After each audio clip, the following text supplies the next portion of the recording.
So on to the textbook itself, chapter 1, financial statements. So you're going to learn about, okay, who uses financial statements, what kind of financial statements are here, some of the ethics and accounting, and some general transactional related issues.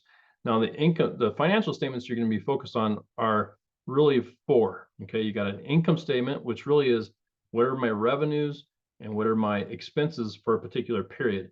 That period can be a variety of periods. It could be a month, it could be a quarter, it could be a year.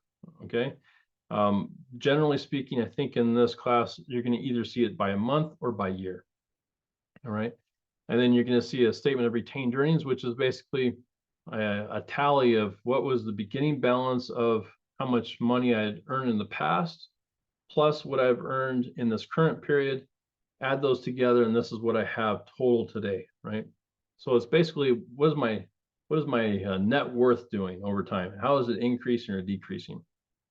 Then you have your balance sheet, which has your assets and your liabilities and your equity. You'll get into that a little bit more.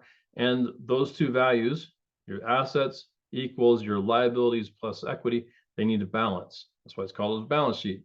But you can kind of think of it like,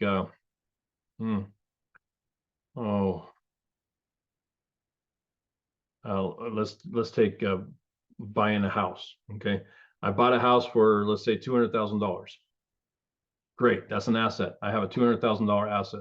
Well, some of that money I put down. So in general, here in the US, you have to put down 20%, let's say, to buy a house without paying mortgage insurance. So 20% of $200,000, I had to come up with $40,000. So that's my equity. But the rest of the money I had to borrow.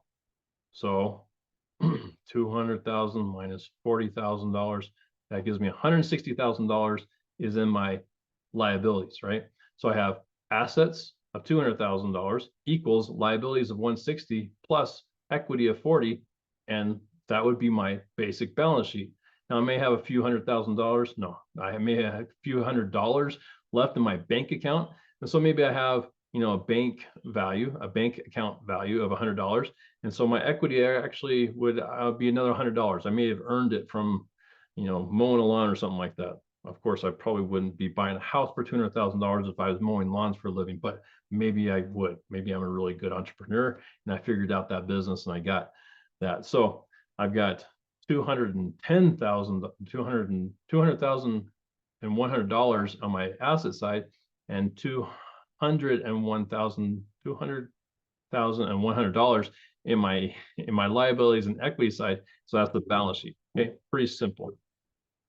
Statement of cash flows would then be basically I earned, I don't know, let's say my revenue was $100, my expenses were $80, I had $20 worth of net income.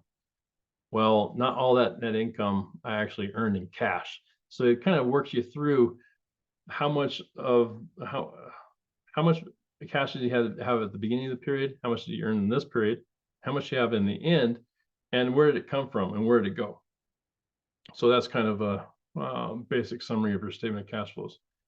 And then so this is your primary overview of what accounting provides to its end users, who those end users are, and some of the ethics behind that. Okay, so that's a basic overview of this chapter. Now,